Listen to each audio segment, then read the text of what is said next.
Programa referencial. Oferecimento Potiguar. O melhor em acabamento para o seu lar. Mateus Supermercados. Você no coração da gente. Olá, que bom estar na sua companhia em mais uma semana, graças a Deus. Você já ouviu falar em carcinicultura? No Maranhão já tem gente investindo nesse negócio que é considerado bem rentável. E hoje nós vamos te mostrar o que é a carcinicultura, como funciona e quais são as vantagens desse negócio. No quadro Vida Saudável vamos falar sobre o CrossFit, uma nova maneira de praticar atividade física, e tem muita gente aderindo a essa nova modalidade. E nesse período chuvoso, a conjuntivite costuma afetar muita gente. Mas você sabe como tratar e como evitar essa doença nos olhos? Hoje nós vamos esclarecer as dúvidas para você. Estes são apenas alguns destaques aqui do programa referencial que está começando agora na sua companhia, é claro.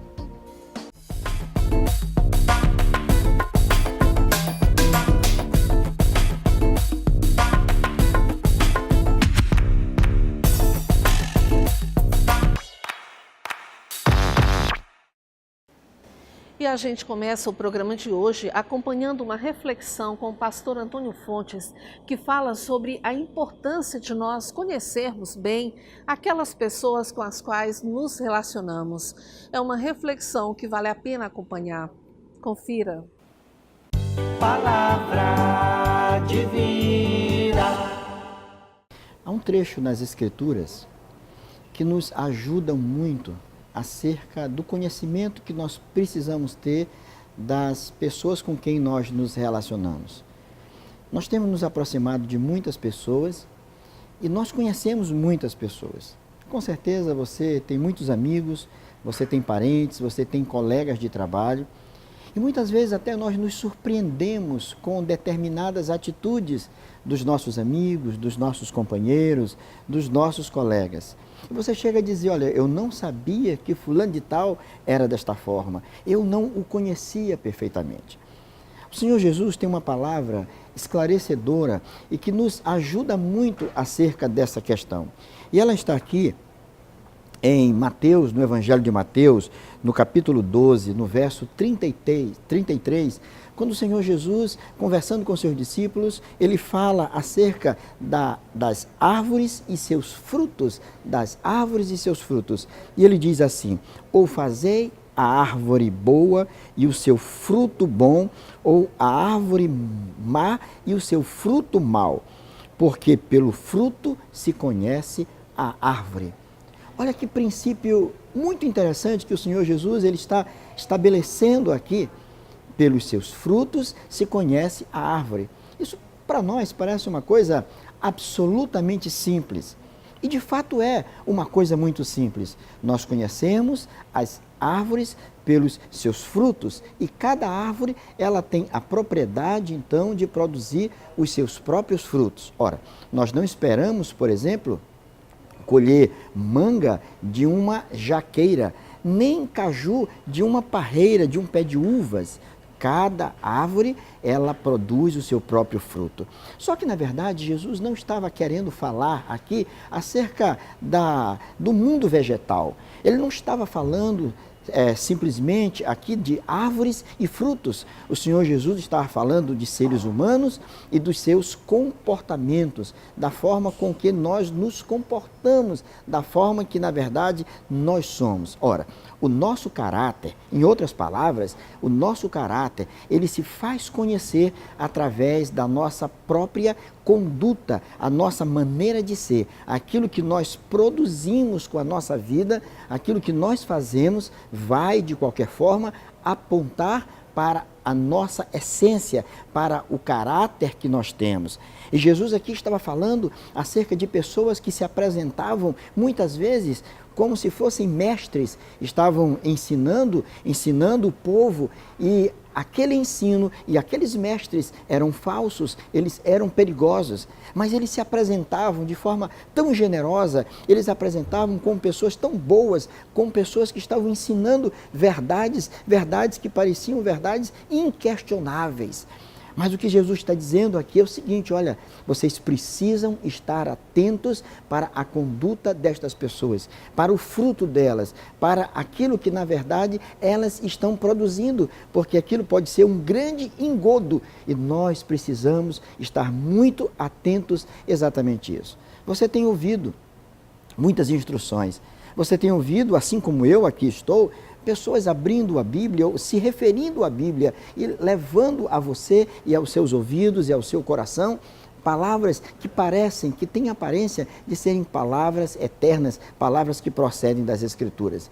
Mas é preciso que estejamos atentos. E você me faz então, pode me fazer uma pergunta, mas pastor, como é que eu vou então saber quem está falando a verdade? Eu tenho ouvido muitos líderes religiosos falando, mas quem está falando a verdade? Isso é muito simples. Eu quero dar um conselho para você agora. Esse é um conselho infalível. Leia a Bíblia. Leia cuidadosamente as Escrituras Sagradas. Não leia pontualmente textos isolados, mas procure um livro da Bíblia e comece a ler cuidadosamente a palavra do Senhor e peça a Deus em oração que o ilumine, que fale ao seu coração, que o ajude a ter o entendimento da palavra. E aí você vai poder discernir quando alguém estiver falando a você. Mas lembre sempre disso, desse princípio que é fundamental. É pelo fruto que se conhece a árvore. Esse é um princípio que pode ser aplicado às nossas vidas. Como é que você pode conhecer alguém? Através daquilo que ele faz e através daquilo que ele diz. Que Deus te abençoe, te dê sabedoria, Deus seja contigo e com a tua família. Em nome de Jesus. Amém.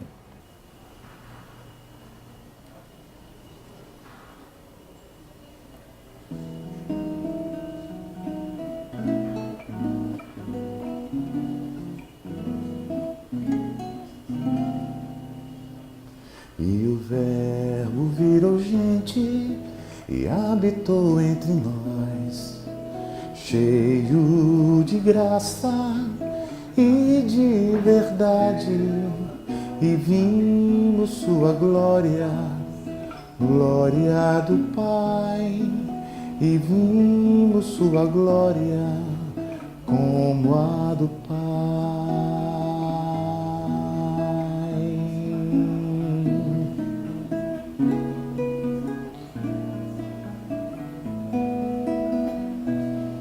E o Verbo virou gente e habitou entre nós, cheio de graça e de verdade, e vimos sua glória, glória do Pai, e vimos sua glória como a do Pai.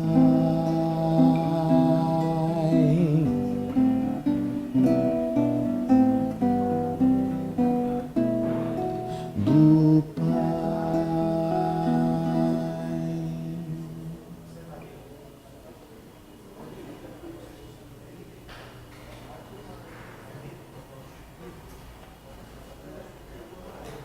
Palavra de vida. Olha, muito boa essa reflexão aí com o pastor, né? Mas agora vamos mudar de assunto e falar sobre a carcinicultura, um negócio que vem se tornando cada vez mais rentável e atraindo muitos maranhenses que já estão apostando e dando resultado. Você vai conhecer mais detalhes sobre a carcinicultura na reportagem de Ticiane Chuvas.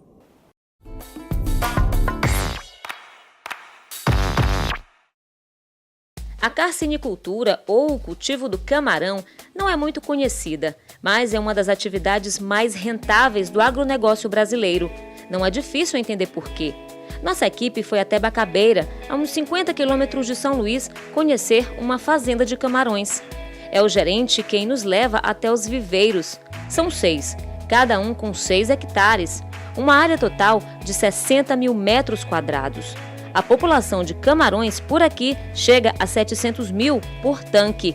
Poderia ser muito mais. A gente poderia ter até mais, poderia duplicar essa quantidade se nós tivéssemos uma energia interligada aqui na fazenda, que já faz quase 10 anos, a gente junto à SEMAR para poder fazer essa ligação e nunca fomos atendidos. O gerente explica que os camarões são comprados em Natal, no Rio Grande do Norte. Lá, os crustáceos são obtidos bem pequenos, na fase pós-larva, com menos de 1 grama. O manejo segue uma série de etapas. As pós-larvas são colocadas no tanque até atingirem o tamanho ideal para a venda. Durante o processo, é feito um monitoramento para evitar a perda de animais. Sem esses cuidados, o índice de mortalidade pode chegar a 80%. São essas bombas que recebem a água do mar e jogam aqui, nesse canal de abastecimento que nunca fica seco. A água daqui é distribuída para os 6 viveiros aqui da fazenda. Seu Raimundo é funcionário da fazenda. Encontramos esse raceador, nome que se dá para quem joga ração para os camarões, preparando uma tela de proteção. Essa tela serve para impedir as larvas dos peixes para não entrar por viveiro. Para cada quilo de camarão, são consumidos 1,2 kg de ração. Uma das vantagens da carcinicultura é que o produto pode ser comercializado durante o ano inteiro por conta do rápido crescimento desse crustáceo. Em 90 dias, ele sai de um peso de menos de 1 grama para 10 gramas e esse peso aqui já é suficiente para o mercado maranhense. Também são vantagens a fácil manutenção no cativeiro, a alta fecundidade, a alimentação simples e a ótima aceitação no mercado consumidor. Durante o ano todo ele tem uma variação, sendo que o preço às vezes está bem alto e está baixo, mas sempre está no preço bom. A fazenda tem quase 10 anos de atividade e, por enquanto, clientes no Rio de Janeiro e Rio Grande do Norte. Um projeto de lei de autoria do deputado estadual Júnior Verde vai ajudar esses produtores.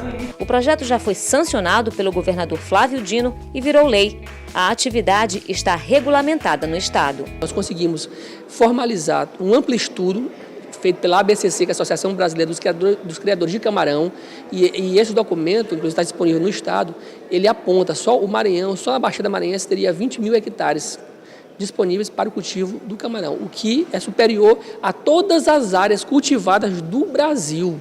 Vai fazer com que traga mais produtores para cá, para a nossa região, gerando mais emprego, gerando mais renda para o estado, certo? Em consequência disso, vindo mais empresas de geleiras. Com isso vai se gerando mais emprego. A empresa de beneficiamento, onde hoje nós fazemos o beneficiamento em outro estado, aonde poderia ser feito aqui e a renda ficando no nosso estado. Muito bom. E agora vamos chamar um pequeno intervalo, mas na volta vamos falar sobre conjuntivite, como tratar do problema e como evitá-lo. Não mude de canal, fique na nossa companhia porque eu volto já. A conjuntivite normalmente aparece nesse período em que se chove bastante. O problema é que muita gente confunde conjuntivite com ter sol e muitas vezes não sabe tratar o problema. Para tirar essas dúvidas, esclarecer, nós resolvemos bater um papo com um médico oftalmologista, Dr. Stefano Leto. É o que você acompanha agora no quadro de entrevista.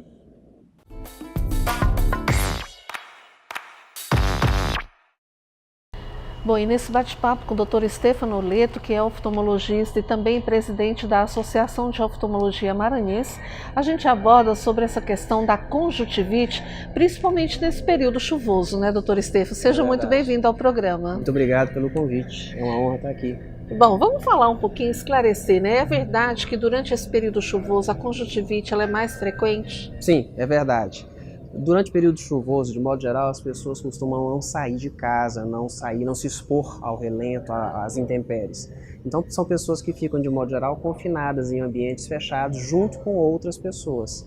E qualquer situação em que as pessoas estão confinadas em ambientes fechados, o contato interpessoal aumenta muito e as doenças infecciosas, em geral, são transmitidas com mais facilidades. Entre essas doenças infecciosas, a conjuntivite é uma delas, especialmente a conjuntivite viral, que costuma aumentar nos dias em que você tem muita chuva, nos períodos de chuva e nos períodos de inverno, né? Frio extremo. Muito comum que as pessoas que estejam confinadas compartilhem muitos objetos, tem um contato pessoal mais aproximado, e isso facilita a transmissão desses vírus. Hoje, quais são os maiores erros, né, que a gente pode dizer assim, para quem está com conjuntivite? Porque tem receita de tudo quanto é jeito, né? De modo geral, quem tem alguma doença infecto-contagiosa, a primeira recomendação médica é se afastar do convívio próximo com outras pessoas. Isso vale para qualquer doença infecto-contagiosa que a transmissibilidade entre humanos seja facilitada pela saliva, pelo contato de secreções. E isso acontece também com a conjuntivite. Quando a conjuntivite é uma conjuntivite viral, você tem que tomar cuidado com as mãos, que tem que estar sempre limpas, lavadas. Evitar usar lenços de tecido para poder ficar limpando os olhos, porque aquilo ali acumula secreção. O ideal seria aquele lenço de papel, que uma vez usado deve ser descartado. Né? Evitar muito beijinho, muito abraço, compartilhar um travesseiro. Essas coisas podem facilitar a transmissão do vírus da conjuntivite, dos vírus que provocam as conjuntivites virais. Doutor Stefan, muita gente tem aquelas receitas meio malucas, né, assim. Tem gente que acha que colocar pasta de dente, você acredita? E tem gente que receita também você pegar a aliança, né, esquentar bem, colocar em cima. Essa questão, é super complexo responder sobre isso, mas eu te digo como é que funciona.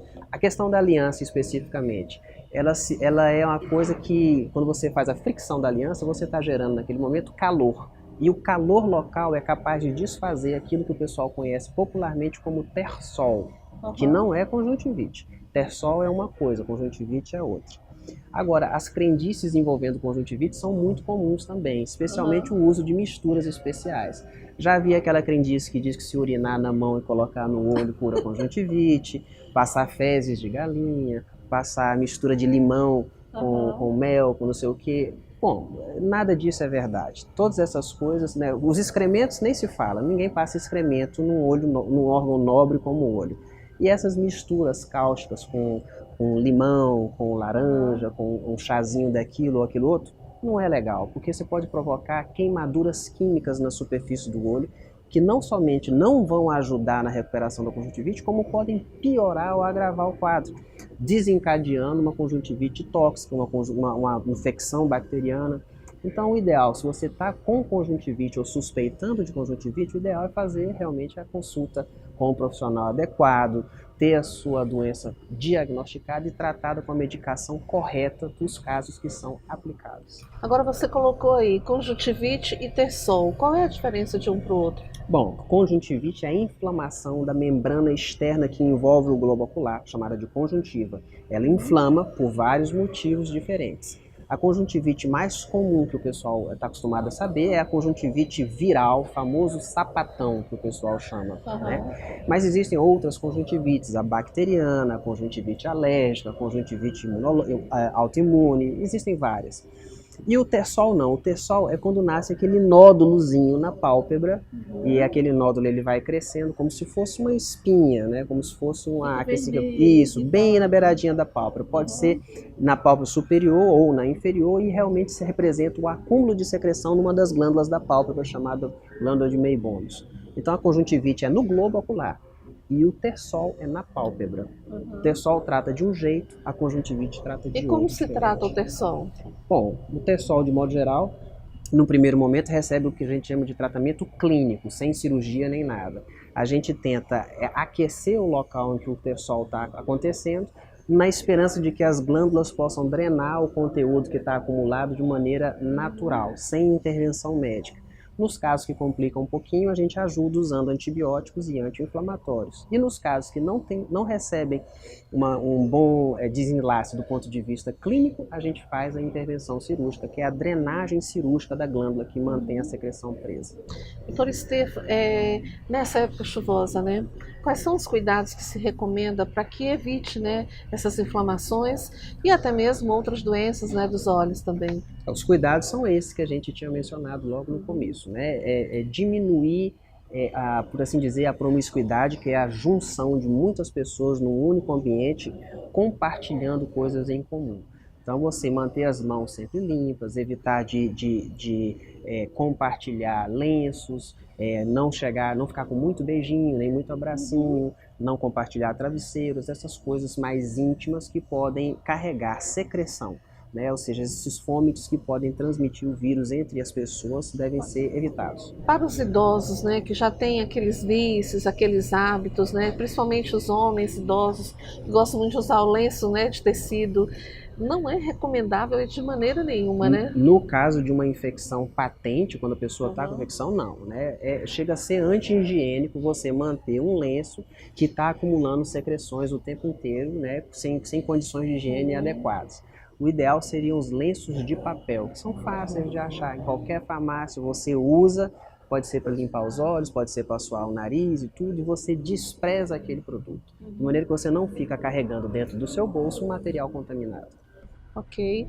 Muito obrigada, então, por esclarecer as dúvidas, né, a respeito de um problema como esse. Muito obrigado. Obrigado pelo convite. Obrigada. A porta está aberta aqui do programa Referencial e nosso objetivo, você já sabe, é sempre estar esclarecendo para você dúvidas na área de saúde, em qualquer outro tema que seja interessante também. Muito obrigada, doutor Stefan. Prazer é meu.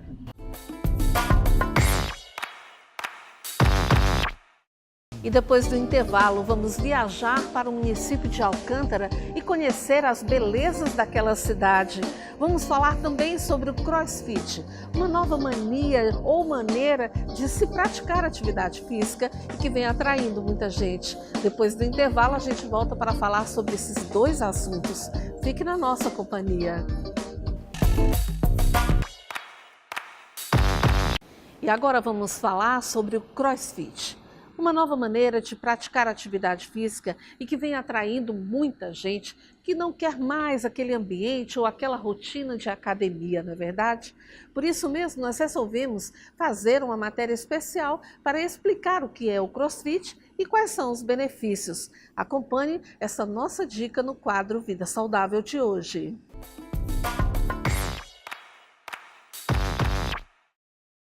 O que essa modalidade tem que as outras não têm?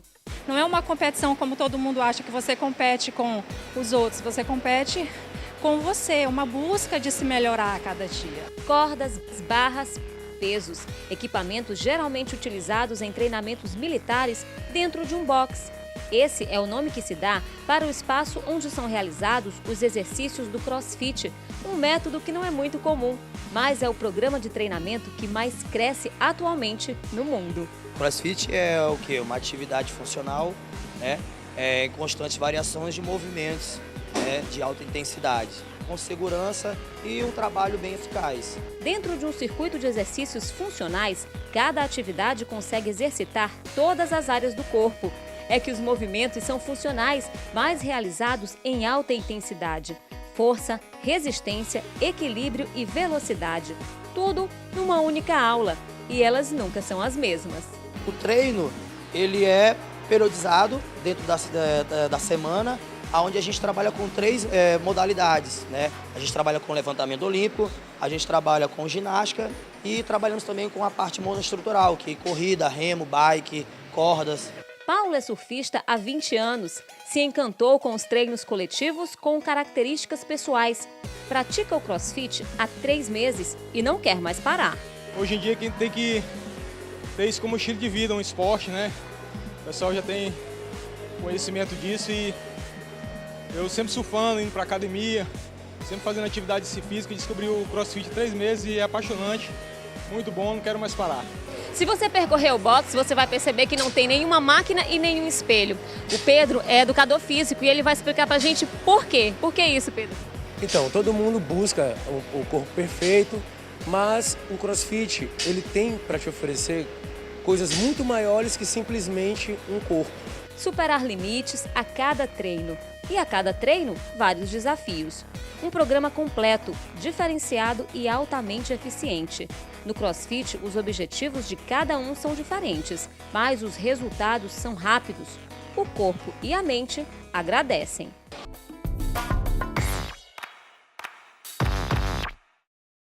Olha, muito legal o CrossFit, o importante é se mexer, gente, não dá para ficar parado, tem que buscar, assim, qualidade de vida, né? Saúde em primeiro lugar, o trabalho e as outras coisas vêm depois, tá certo?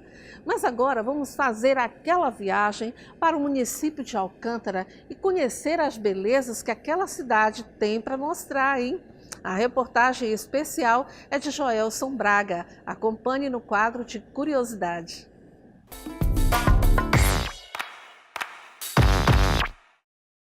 Ao andar pelas ruas de Alcântara, tem-se a sensação de que entramos em uma máquina do tempo e que num piscar de olhos estamos de volta ao passado. A cidade de pedras e suas ruínas, as ruas tranquilas, casarões coloniais e praias desertas. A vida simples das pessoas, o jogo de dominó no meio da manhã, os vendedores de peixes. Tudo isso forma um cenário mágico que mexe com o nosso imaginário.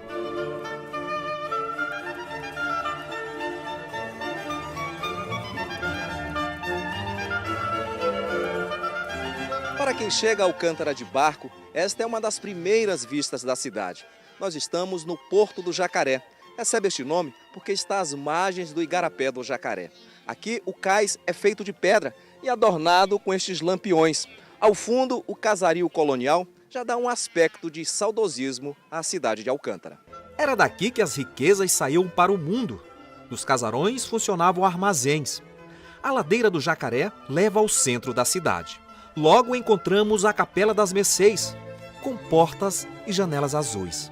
Hoje, marca apenas o que foi o Convento das Mercês, fundado em 1656. Mas é aqui na Praça da Matriz que temos um conjunto impressionante de casarões e outros símbolos marcantes de um passado rico de Alcântara, quando foi importante centro produtor de arroz e algodão. Mas a riqueza de agora vem das ruínas. A construção imponente é o principal centro de visitação de quem vem à cidade. Erguida em 1869, o que sobraram da igreja foram a fachada e algumas paredes internas. Esquecida e transformada em banco, esta pedra em mármore foi parte do altar-mor. Mas ao lado da igreja fica o Pelourinho, local onde os escravos eram açoitados, símbolo de poder e opressão. Ornado em pedra de cantaria, ele foi erguido em 1648, data de fundação da cidade. O motivo de estar em uma praça é cruel. O espetáculo de tortura servia de exemplo e intimidação. Quantas almas não estão acorrentadas neste pedaço de pedra? O local é emoldurado por vários casarões. Este é onde funciona a prefeitura e câmara, mas antes foi a cadeia da cidade. Neste outro aqui fica o Museu Histórico de Alcântara. A residência pertenceu ao Barão de São Bento, rico comerciante local. Abriga um pouco do passado da cidade e resgata a história marcada pela opulência de ricos senhores.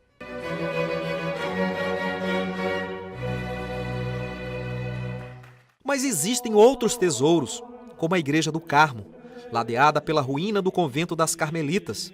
Em seu interior, o altar, em estilo barroco, é ornado em ouro e rico em detalhes. Outra igreja importante é a de Nossa Senhora do Rosário dos Pretos. Era exclusiva dos negros e retrata o tempo em que não era permitido aos escravos frequentar a mesma missa que os ricos senhores. Esta outra igrejinha é a Capela de Nossa Senhora do Desterro.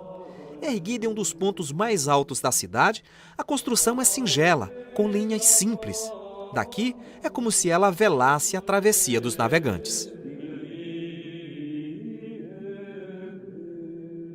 E Alcântara é mesmo surpreendente, seja por suas belezas naturais, pela arquitetura colonial, pelo passado histórico e principalmente pelas ruínas que simbolizam riqueza e decadência desta cidade banhada pelas águas quentes do Atlântico.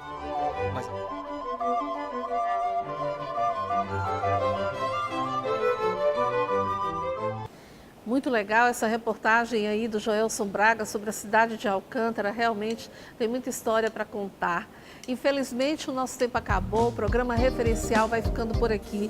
Lembrando que se você quiser rever as matérias que foram exibidas no programa de hoje, acesse a nossa página no YouTube. Basta digitar Programa Referencial e aí você já vai estar lá acessando todas as matérias e se mantendo bem informado.